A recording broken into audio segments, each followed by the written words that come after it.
Oh,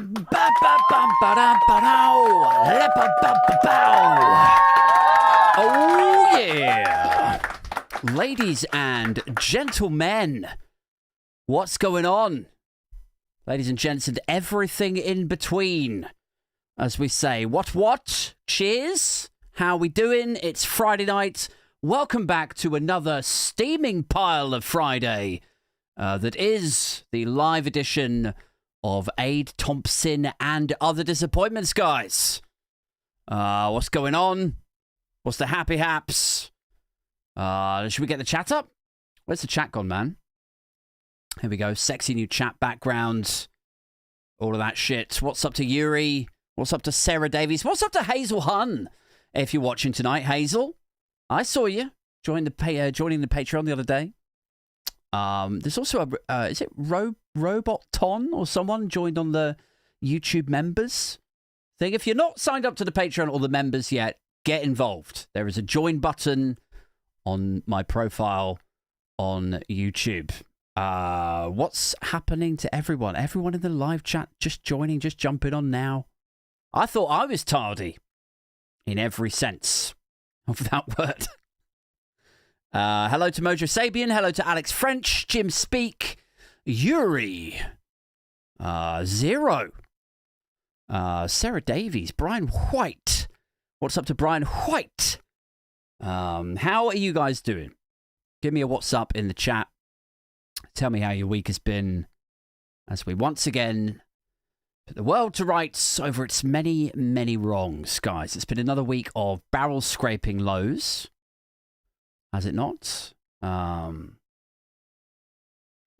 As we descend deeper, farther, darkly, more darkly into the abyss. We've had, what have we had this week? What's been going on in the news? We've had RFK Jr., Titan of the American political and scientific worlds. RFK Jr. Suggesting that teenage boys today, American teenage boys, have a lower sperm count than their grandfathers. Guys, which is, that's quite concerning, isn't it? American teenage boys have a lower sperm count, he says, than their grandfathers.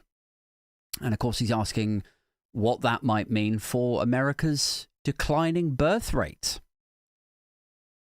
Which is, it's a valid concern, I suppose. I don't know where it's going to lead. I suppose my fear is that it's going to lead to him saying, like, well, you know what? If these teenage boys aren't up to the task of impregnating these teenage girls, then I don't know.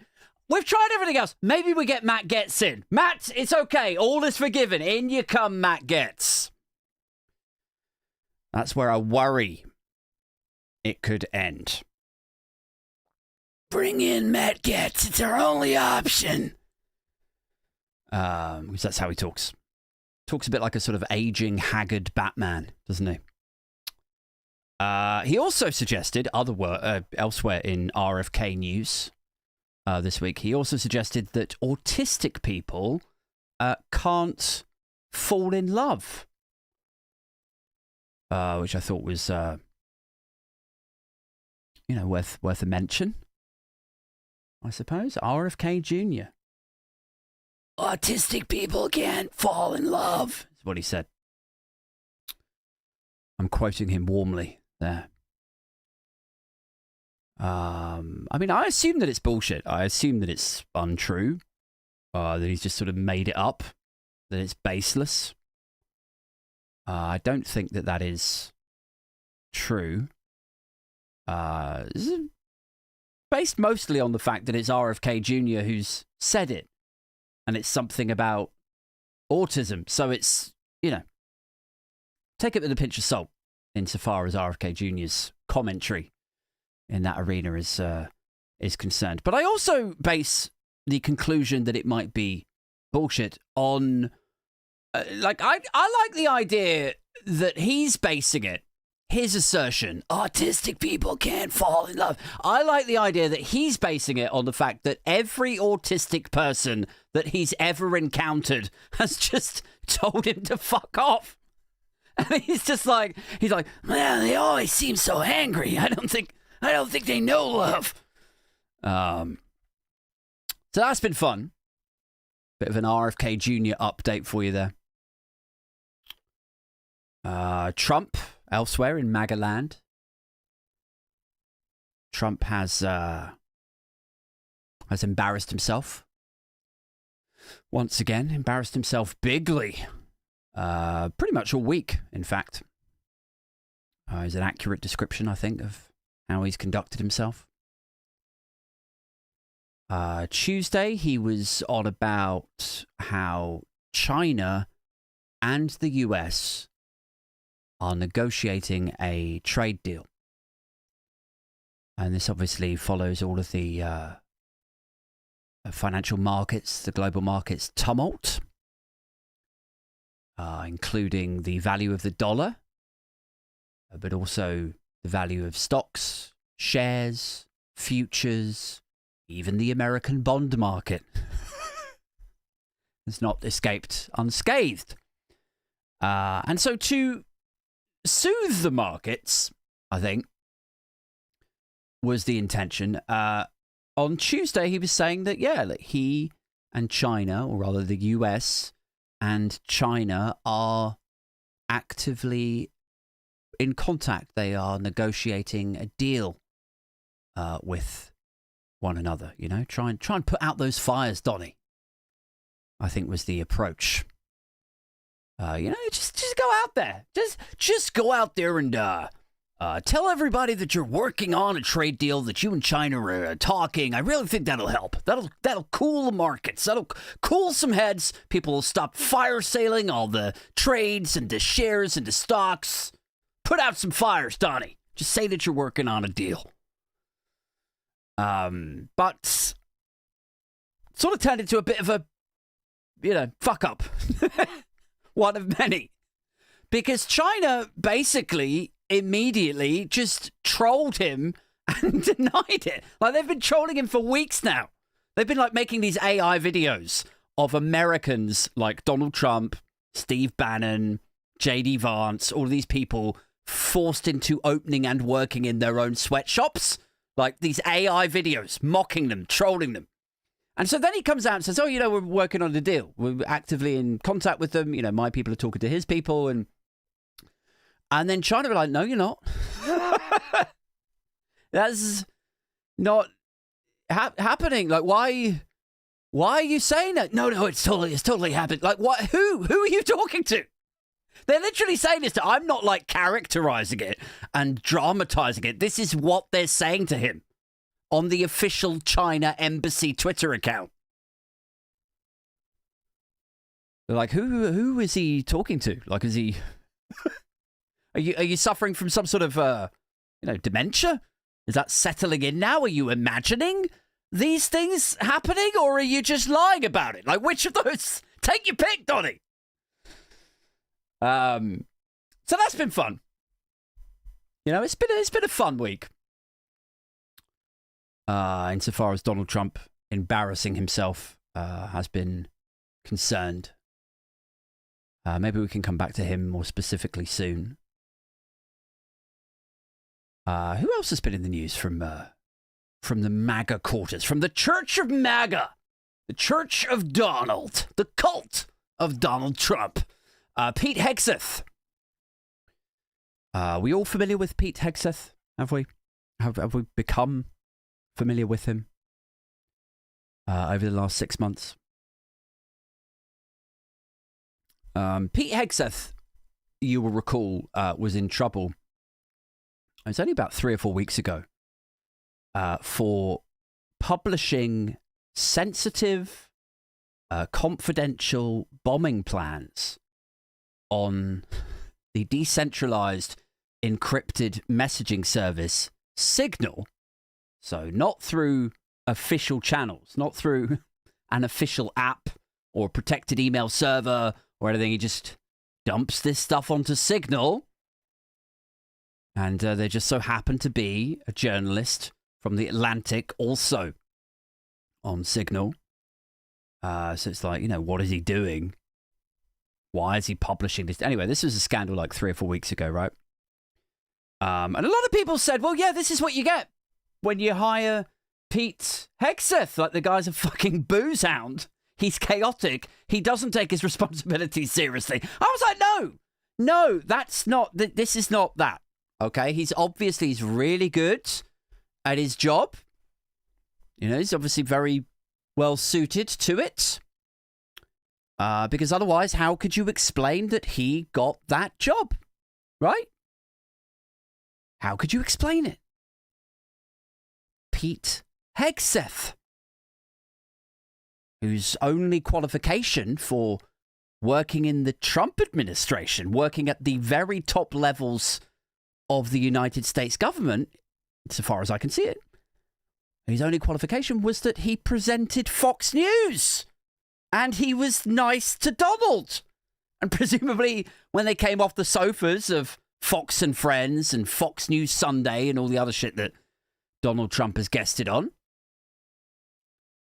presumably he was nice to him in the green room and flattering and bowed down and kissed the ring and sucked his dick and whatever else. I don't know. Like, that's his only qualification. But clearly I must have been mistaken. Clearly he must be very qualified. Because if there's one thing that the Trump administration do not like, it is giving people jobs based on some sort of box ticking exercise. They really don't like that shit, do they? They really, this is what the whole DEI thing was about, right? It was about, we've got to stop giving jobs to this person of color or that Chinese guy or this person of Mexican descent. It should be about who's best for the job. The best and the brightest, people. So how could you explain Pete Hegseth getting that role as Secretary of State for Defense unless he was amazing at it, unless he was obviously very well suited for the job? Anything less than that would mean that Donald Trump had made a mistake, right? And Donald Trump doesn't make mistakes. He knows exactly what he's doing. He only hires the best people for these jobs. So, on that basis, I think maybe he should be saddled with Pete Hegseth for the next 4 years. Because you don't make a mistake, do you, Donny? You don't. You hired the best and the brightest. You got rid of DEI. You can't just dish out jobs for the boys or jobs for your mates or jobs based on loyalty. It's got to be the best and the brightest. The best person for the job. Meritocracy. Anyway, babbling a bit here. Pete Hegseth, Trump's Secretary of State for Defense, heading up the Pentagon. He was revealed this week to have released more sensitive information into another Signal chat, guys. Another one.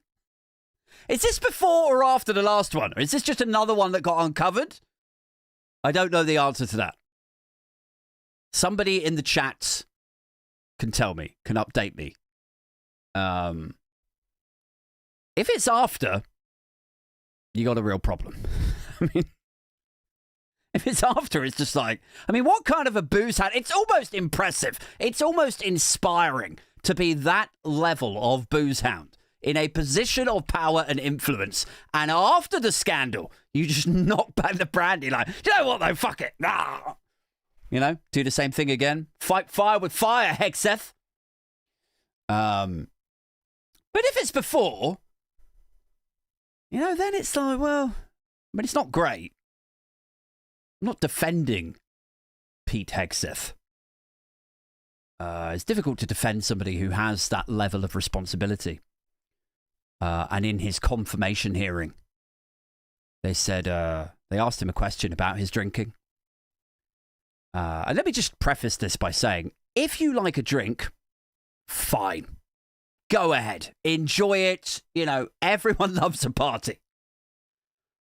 But if they're quizzing you off the back of you having actually some sort of serious alcoholism problem that has caused you problems in your other professional life stuff, previous roles. People were concerned by it.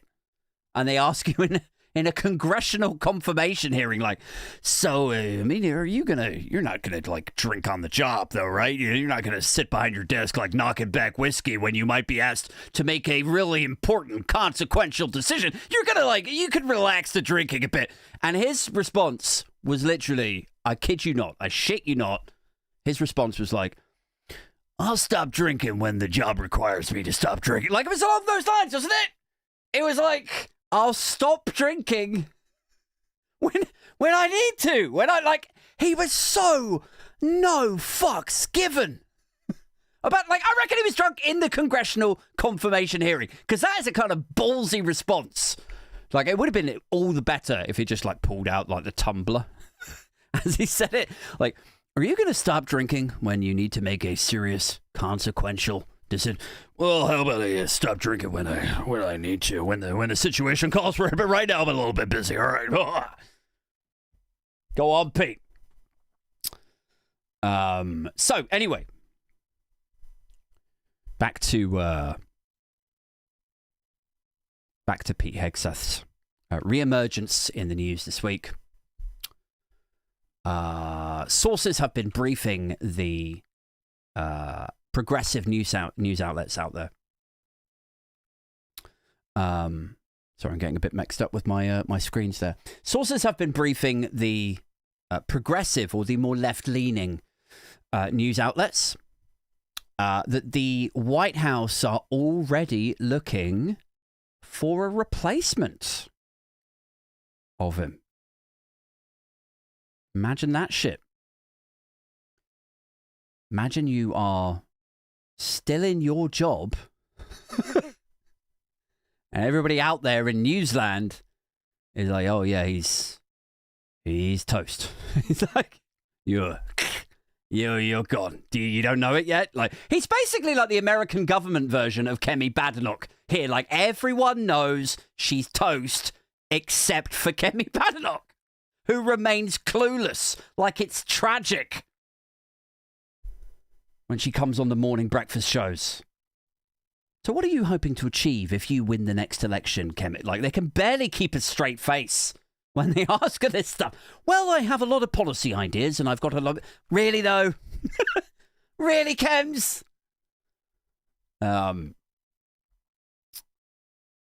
sources have been briefing that they're already looking for a replacement. Reports that Robert Jenrick is privately applying for the role are yet to be confirmed. What else is going on? Shall we move it forward a little bit? How are people doing in the chat tonight? How are people doing in the chat? We've got Richard Marston. We've got Zero. Zero says, Pete probably forgets he makes the mistakes as he's too pissed to remember.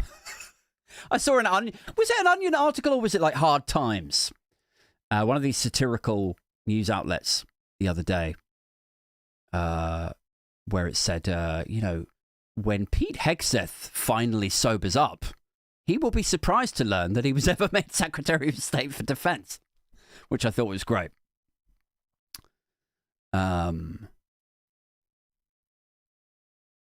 Gareth says, did anyone see the video of him throwing the axe in downtown New York? Is that for real?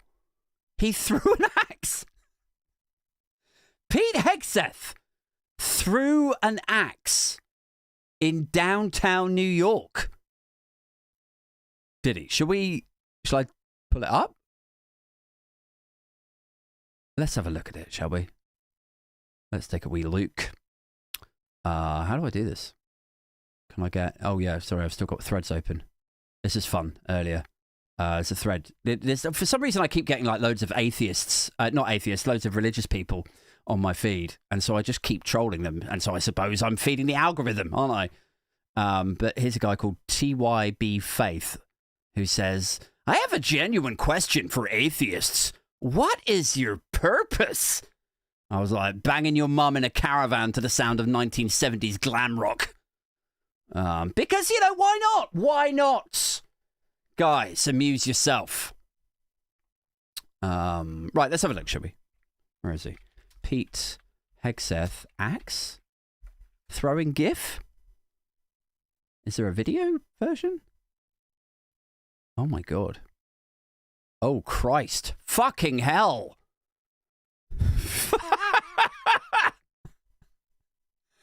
How is... Oh my goodness. So to describe this to people on Spotify and Apple Podcasts, there is footage of Pete Hegseth in downtown New York. There's a marching band, right? And it's an axe throwing thing.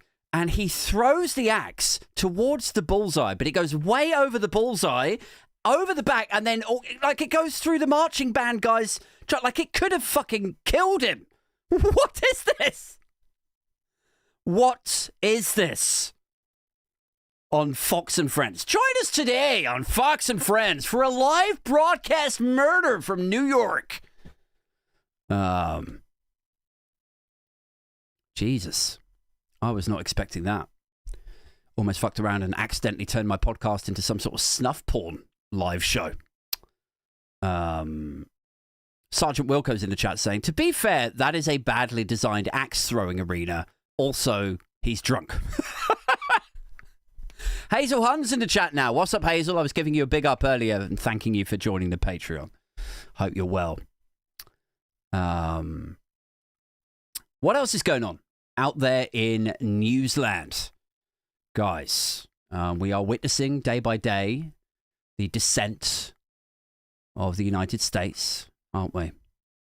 The collapse, the implosion of standards, of respect, of geopolitical stability. I saw earlier, just before we came online, that they have the FBI, which is headed by Kash Patel, installed by Donald Trump. The FBI have just arrested a judge. Guys, the FBI have just arrested a judge.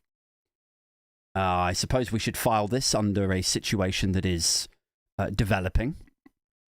We don't know all of the details yet, but what we do know is that this judge somehow, according to the FBI, somehow frustrated the Bureau's ability to apprehend someone whom they believed should have been detained and ideally deported.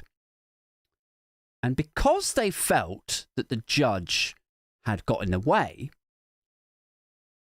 they have now issued an arrest warrant and detained the fucking judge. So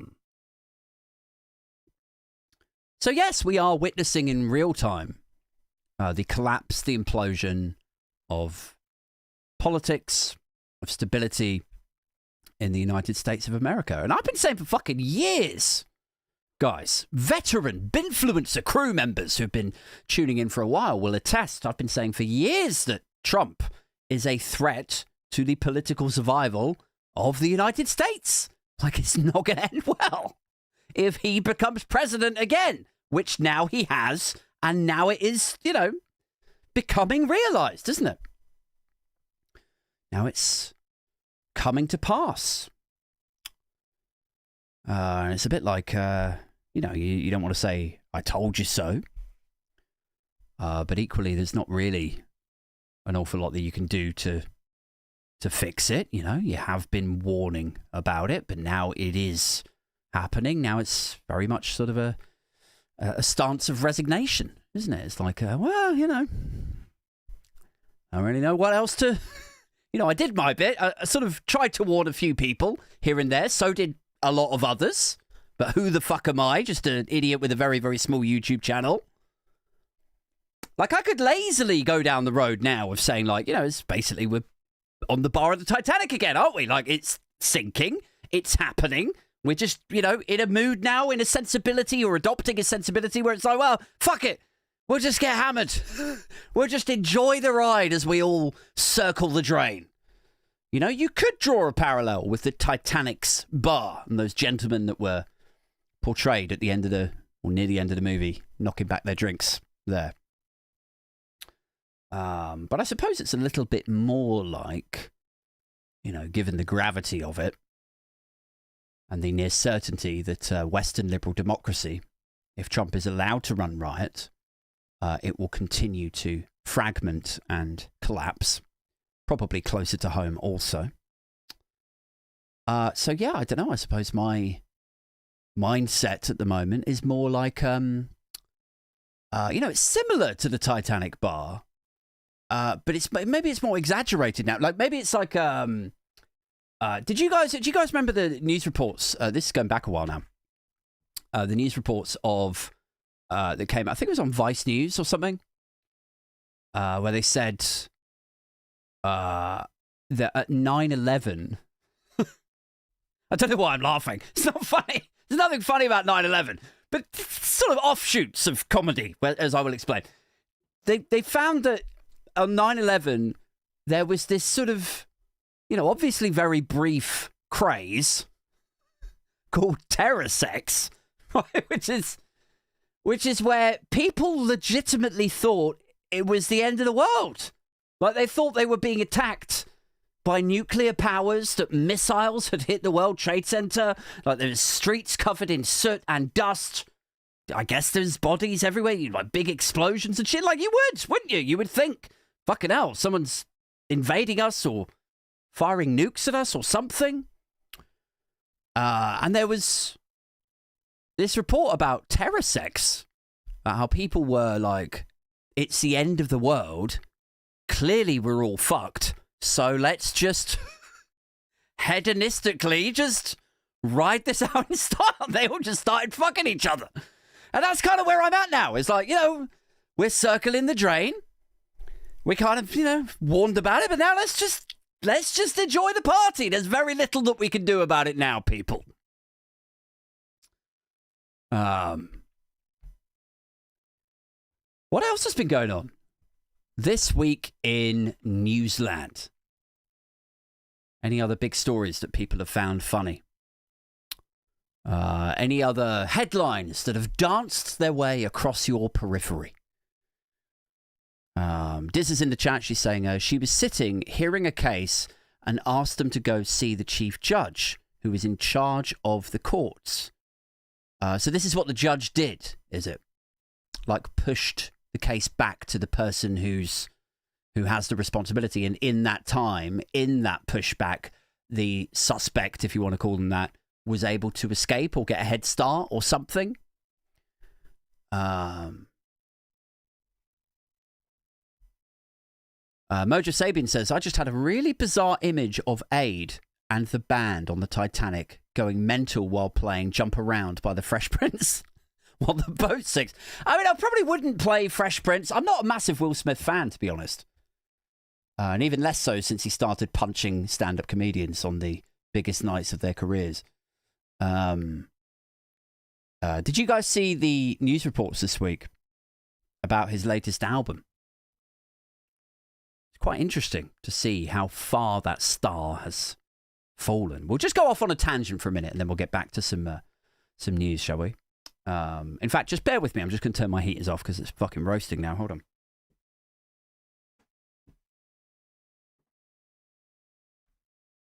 That's better. Should really have a remote control for that heater over there. It'd be very handy. Right, so Will Smith, man. Will Smith was obviously a huge star back in the day. For younger listeners, I don't even really know who you would put him on a par with today. Like big leading male stars who can sell a movie. What's it called? A-list. A-list male stars. Tom Cruise, Will Smith back in the day. The Rock, I suppose, is like a, big modern equivalent. So he did like Independence Day, right? He did Men in Black. He did The Secret of Happiness, was it? What was the cowboy one that he did? All of these movies were fucking massive. Hitch was another one. Huge box office successes. And at the same time, in tandem, he was a rapper. In fact, that was what he was first known for, I think, before Fresh Prince of Bel-Air, which was a TV show that he came up on. So he did rap. He had a #1 single over here called Boom Shake the Room with Jazzy Jeff. Then his show finished and he became a movie star. And then he did a follow-up album to a lot of, I can't remember what the first album was called now. But the follow-up album was like Big Willie Style, it was called. And that had loads of big hits on it as well. And he did like the Men in Black soundtrack. He's just fucking massive for a bit. And then it's like, you know, he sort of went down that road of like Oscar bait, didn't he? He's starring in a lot of films where it seemed like he kind of outgrown the box office blockbuster stuff. And now it was more about trying to get that fucking Academy nod. So Step Forward, you know, I guess The Pursuit of Happiness was part of that. But also the Muhammad Ali biopic. What else did he do? Legend of Vagabonds. That was one of his, wasn't it? There's probably some others I'm forgetting. And I don't know, did he ever? I don't think he ever got the Best Actor nod, did he? But he was still a massive fucking star. Still a huge star. And then he gets in this weird fucking spiral. I don't know what it is that happens to some Hollywood men, really, is more that it happens to, I think. But his marriage turns to shit. He's married to Jada Pinkett Smith. She has an affair with their son's friend, who is like, 19 or something. She confronts him on a TV show about it. He's sat there sobbing, humiliated. Everyone's like, what the fuck is up with this family? Then it comes out that they're like secret, very, very quiet Scientologists. The kids are all fucked up. When they do interviews, they're talking about all manner of weird shit. And I say that as me. Like, just park that, put a pin in that for a minute. That if someone as weird as me, who talks about the stuff that I do, if I'm in a position to go, yeah, that's some pretty fucking weird content. Like that's where they're pitching it. So the whole family's a bit weird.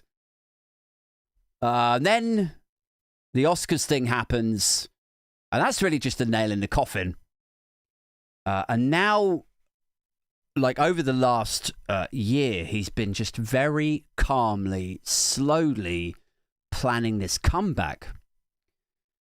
And I guess people thought it was going to be, a new movie or something, or a new TV show, right? You could sort of imagine him appearing in a Netflix box set kind of thing, or an Amazon box set thing that is then highly rated, and that facilitates his return to the big screen or something. But he doesn't do that. And I remember listening to Marina Hyde and Richard Osmond a few weeks back, where they were saying one route back for him would have been to do a comedy roast, because then it shows that you're in on the joke, doesn't it? Like, if you can just sit there and take people's piss taking and mauling and go, all right, yeah, okay, I'm a bellend, I'm sorry. Like, if you show good grace and that you're in on the joke and that you understand how ridiculous you have been, honestly, most people would look the other way. They'd be like, okay, fine, you punched Chris Rock. But this was quite funny. The only problem he has with that, well, actually, he has two. The first one is that, as Marina Hyde said, he doesn't have the best track record for being able to take a joke. Because, like, the last time a high-profile stand-up took the piss out of the Smiths, one of them ended up clocking a shiner. So it's not like it's a natural-made fit for Big Willie. And the second thing is, you do have to kind of sit there and take it. And I don't know if he's ever really shown that he understands that what he did was wrong. In fact, what he did was he stood up there on the podium, didn't he? And he said, love will make you do crazy things. Which, for anyone who is even remotely familiar with sort of, speaking in abuser, I guess you could describe it as. I mean, it rings alarm bells when people say stuff like that. Oh, love will make you do crazy things. Like, well, maybe have a couple of Valium and settle the fuck down, Will. How about that? That's a crazy thing that love could make you do. Take your medication.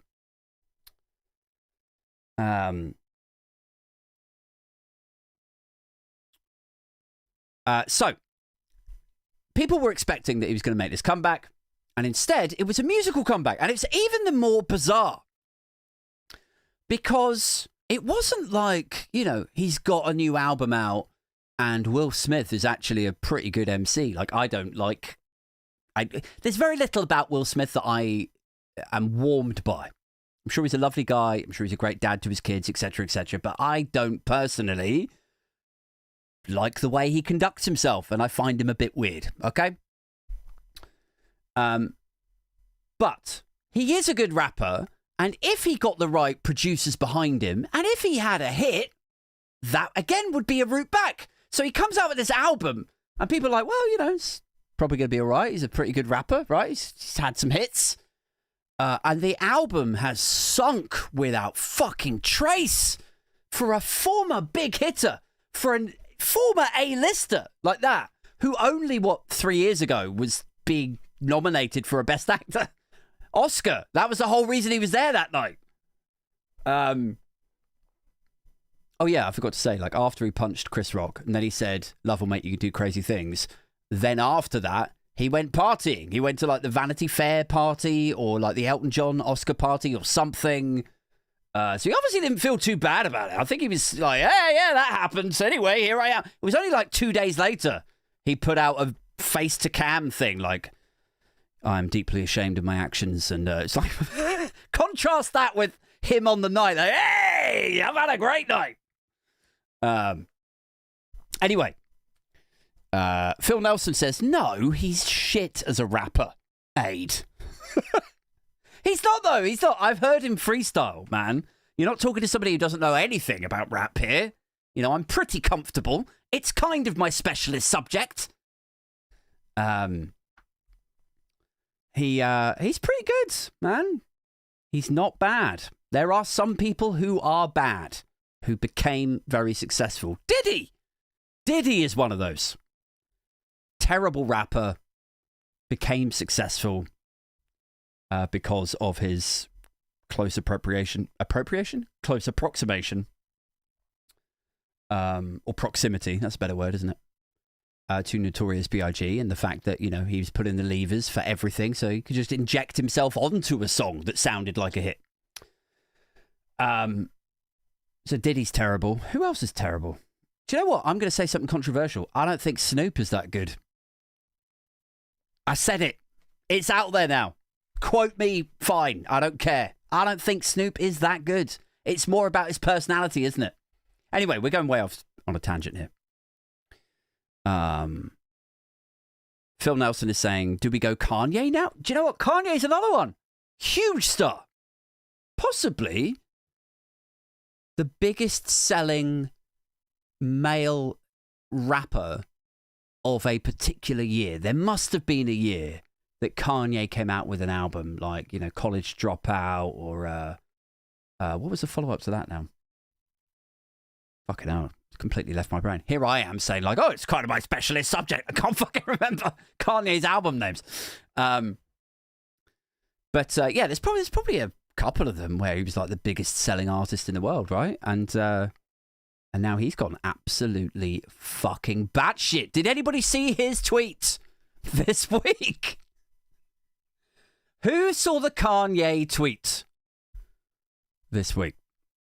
For the benefit of those fortunate enough not to have seen this thing, I put out a BlueSky post about it where I was making it about me, just for a change. And I was basically saying, sometimes I worry, like, why am I like this? Why do I have such a need to get on the internet and talk shit about people and attract attention? And, what's wrong with me? Shouldn't I feel shame for this? How could I be So shameless. And then I read that tweet by Kanye and I realize, you know what, I'm all right. I'm not doing too bad. I'm not actually that bad at all, it seems. If that's the fucking watermark.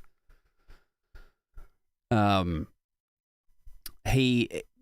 I haven't even mentioned what it is that he said. Kanye went on Twitter earlier this week and he said that his cousin, with whom he used to read dirty magazines,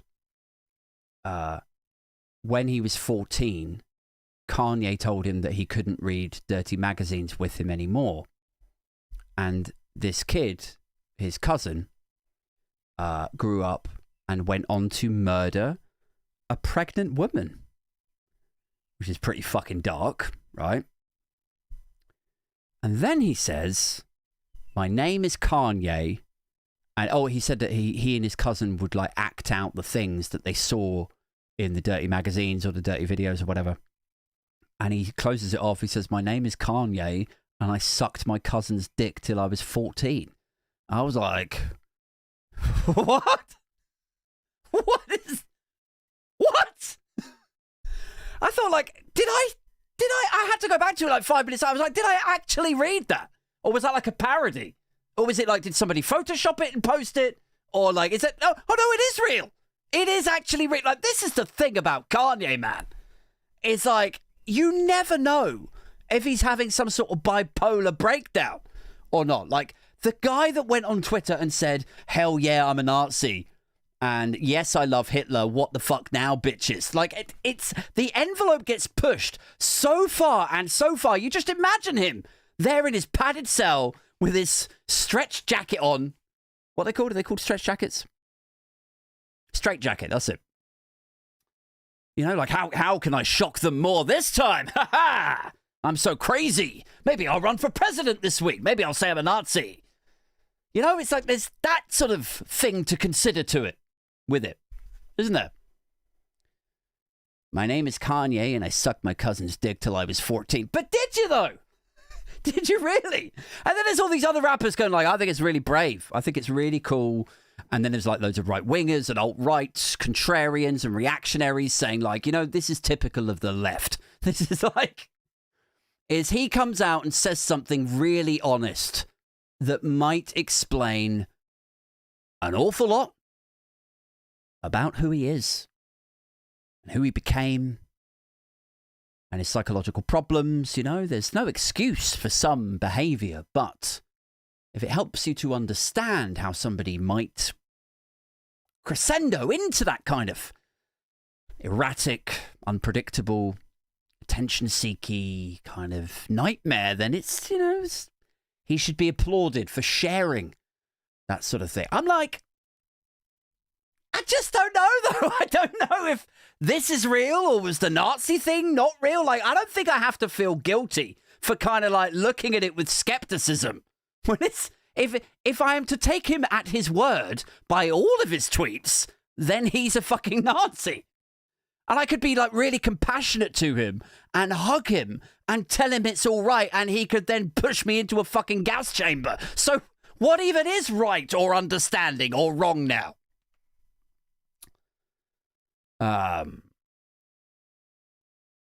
What else has been going on this week? Let's get back to the politics, shall we? Probably a million rounds of applause in the chat now. Like, oh, thank Christ. He stopped talking about hip-hop. Elon Musk, guys. Elon Musk has been back in the news this week. He said that he's stepping back from Doge. I don't know if you saw that. Elon Musk is stepping back from his government role from the Department of Government Efficiency to focus on Tesla, he says. Because in his mind, it's the fact that he's been too distant from Tesla that's causing it the brand issues. Like, is that actually what he thinks is the problem with Tesla? Is that Like, how much of a fucking psychopath do you have to be to play cosplay Himmler? And then when it bleeds back into the reputation of your day job, of the brand of Tesla, then you go, yeah, I see the sales are fucked. I see we're not doing too well. I see that people are setting fire to the cars in the fucking showrooms. I see that it's all a little bit fucked and the sales are going like nosediving, aren't they? But do you know what? Do you know what I think the problem is? Do you know what I think you need? More of me. Like, how much of a fucking deluded sociopath do you need to be to arrive at that conclusion? Do you know what I think you need, guys? More of old Elmo. Like, all of the shareholder board members are like, no. No, actually, it's a little bit less. We were thinking maybe, like, be a silent partner from now on. Be some sort of, like, shadow chairman or something. Bit of space, Elmo. Diz is in the chat. She says, first quarter sales for Tesla are down 70% now. Guys, such is Elon's brand cancer. I suppose we should probably talk a little bit about the Pope's funeral. Shouldn't we? The Pope, of course, died and ascended to heaven earlier on in the week. God rest his soul. Good old Popey. And of course, now we've done the first 2 or 3 days, is it, of coverage, of front page, all black imagery and mourn porn is how we affectionately describe these things now. First 12 pages 1 to 13 in tomorrow's Daily Mail, all of the things that the Pope definitely said and did, and all of these other blah blah blah blah blah blah. Hear what our columnists have to say about Catholicism. What is the future of the church now the Pope has snuffed it? All of that stuff, right?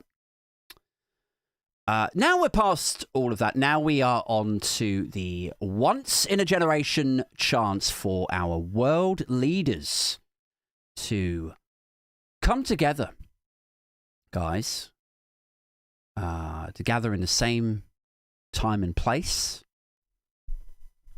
I'm not suggesting that anything should happen to them there in that specific geographical place where they will all be. Is Netanyahu going? Has he been invited?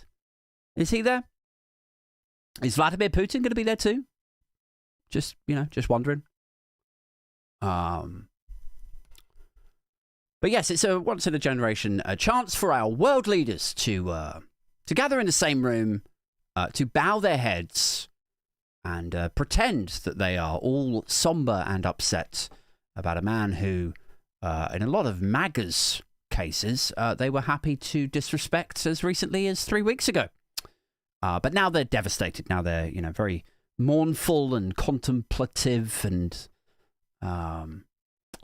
then if reports are to be believed, that broke this afternoon, guess who is in Tier 3 seating for the Pope's funeral service? Guess who is in Tier 3 seating? It's Donald Trump, guys.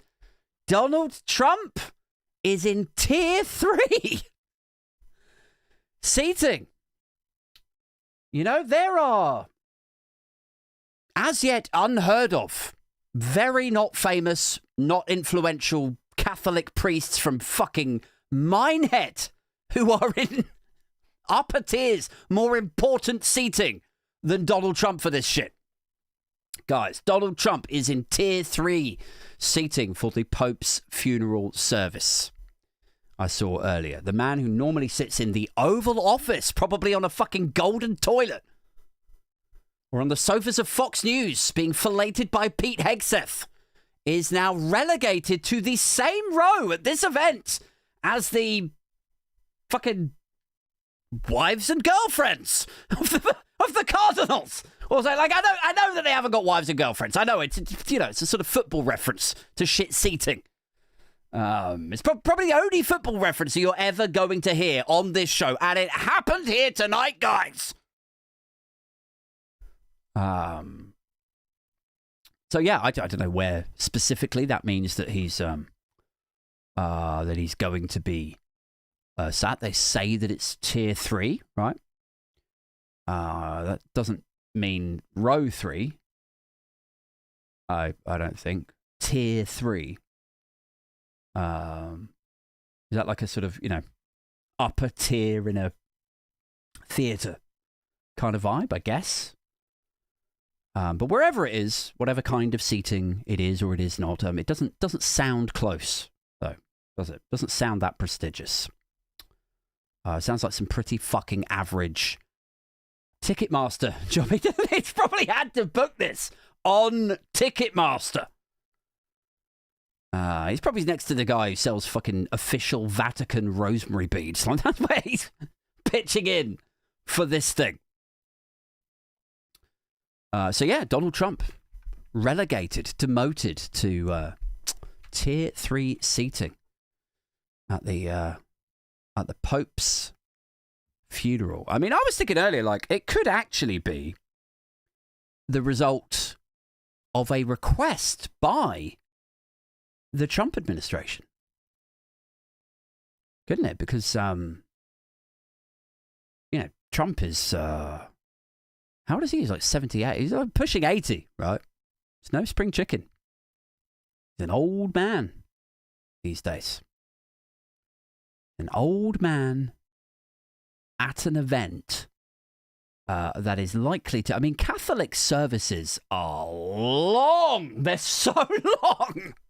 And depressing and boring, and it's about somebody else. It's not about him. It's not like, it's not like his presidential inauguration where it's worth him staying awake for the entire night so people can fucking clap him and cheer him and beg to shake his hand and all that shit. It's about somebody else, and it's long, and it's in Italian,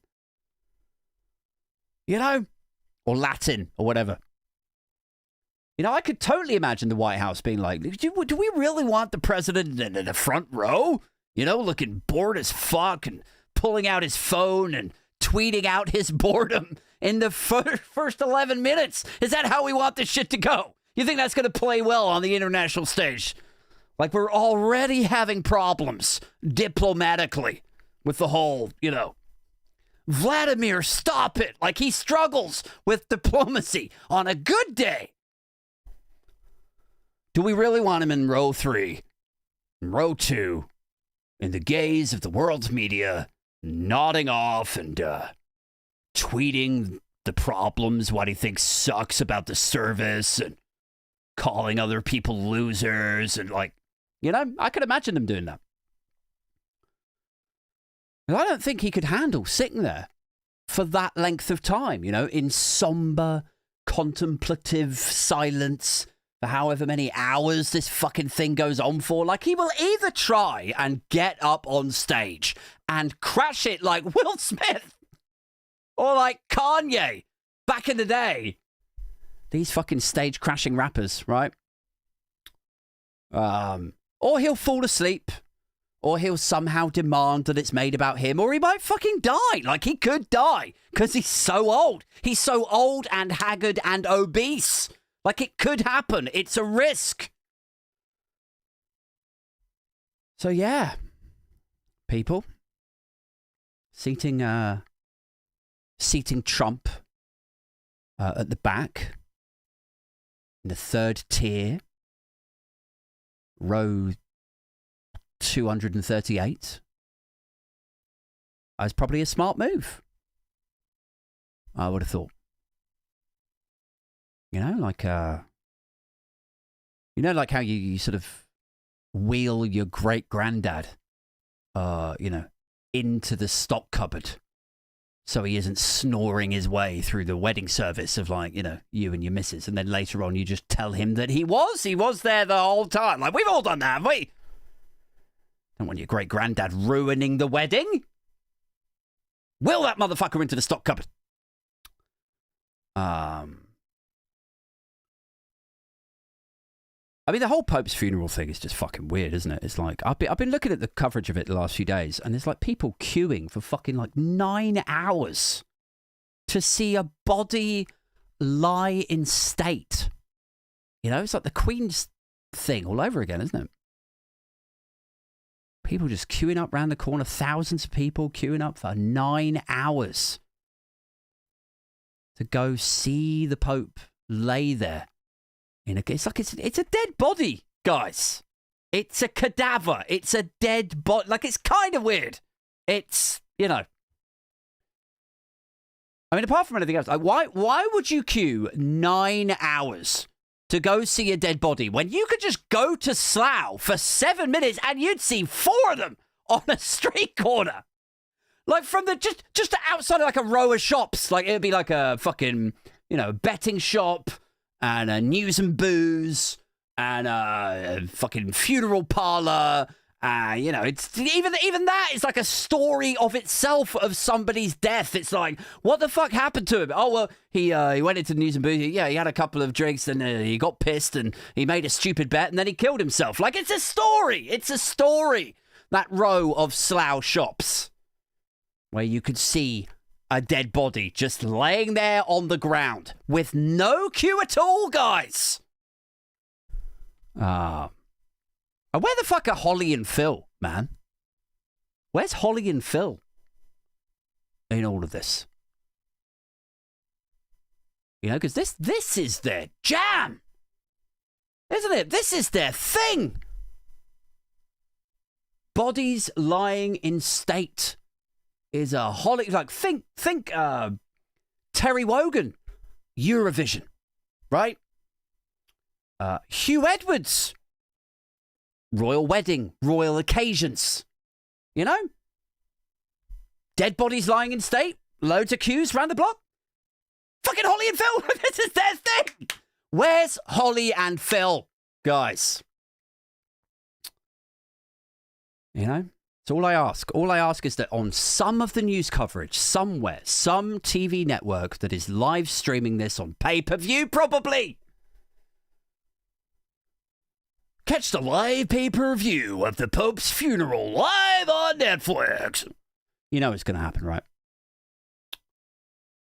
All I ask is that one network that's covering it, you just pan out so that I can see over the back there, just above tier 3 seating, is Holly and Phil pushing into the queue, taking a selfie, and then when they get up to the front, they accidentally knock the fucking coffin over. The Pope fucking falls out of it, and he's stuck in a mid-coitus fucking rigor mortis position because, yes, just as he was about to cross over and pass on, yeah, he also engaged in a little bit of terror sex. Guys, that's it.